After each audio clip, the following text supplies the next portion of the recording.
Mustangs.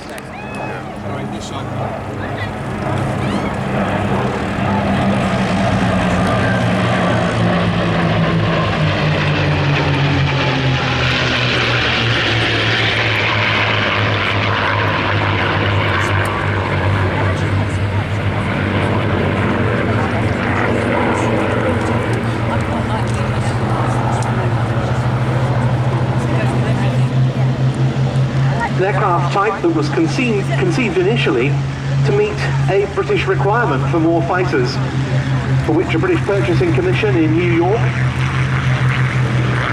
as we get 2 Spitfire 9s airborne underneath,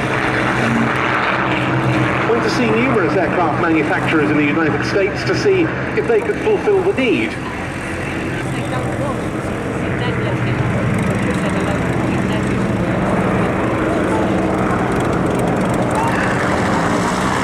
Curtiss was one of them, and it was able to make available models from its P-40 family.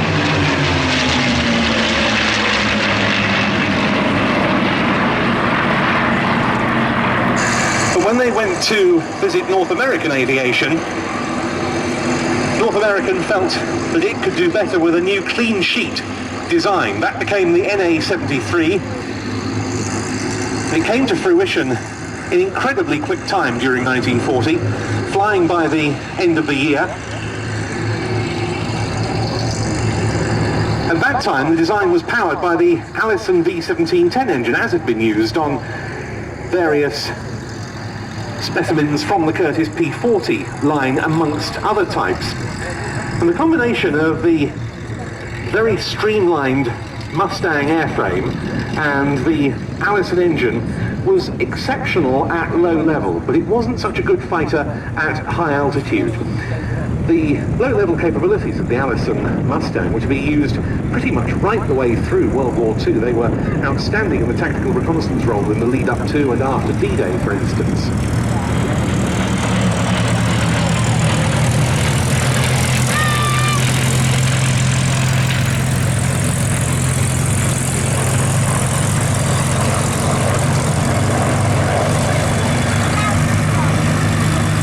During 1942, the idea of mating the Mustang airframe with the Rolls-Royce Merlin engine was first mooted.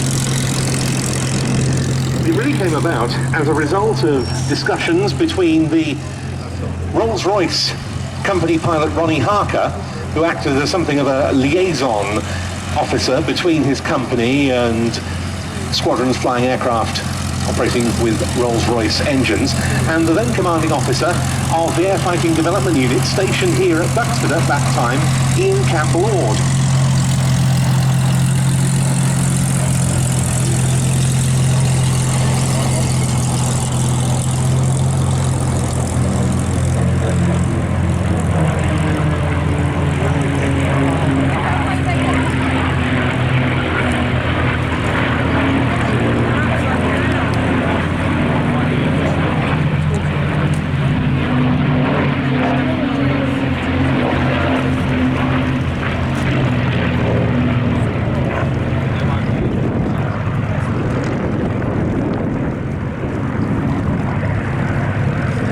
By the end of 1942, Rolls-Royce had fitted a Merlin engine to a Mustang.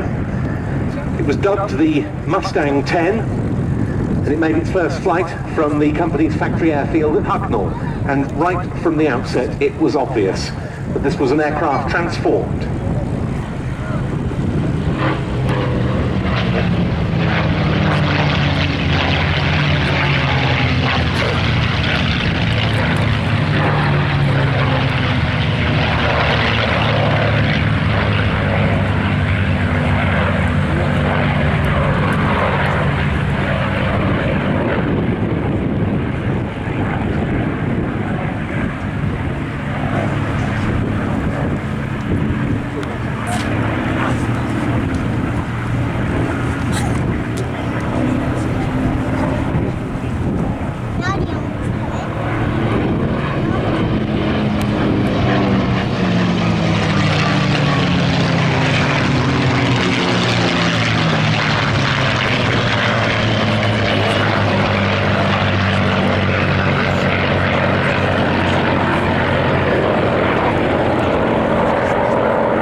were used in production Mustangs and entered service as such.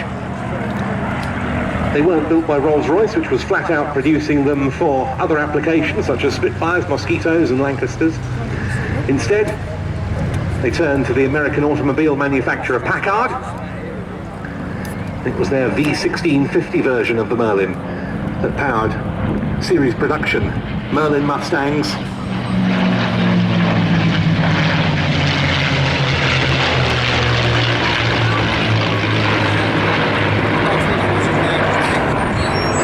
In the context of what we've seen earlier in the form of the B-17 and the Lancaster flying together, the Merlin-powered P-51 became the outstanding long-range bomber escort fighter of the Second World War.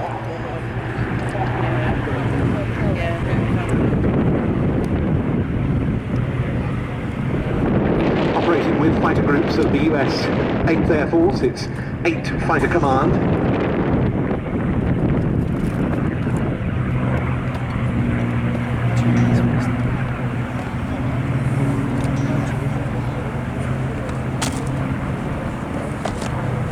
The three aircraft coming in now for their final pass.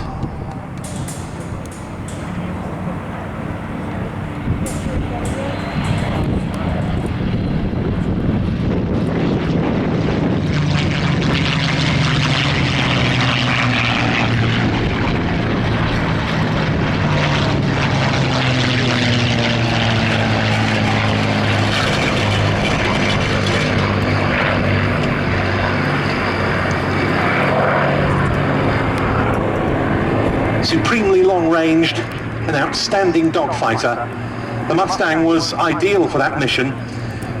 Some pilots in fighter groups that converted from the P-47 Thunderbolt, that we'll be seeing later, to the Mustang, bemoaned the fact initially, worried that the Mustang would not be able to display the same outstanding degree of survivability as had the very tough P-47. But the North American fighter very rapidly grew on them as they learned to exploit its capabilities to the full.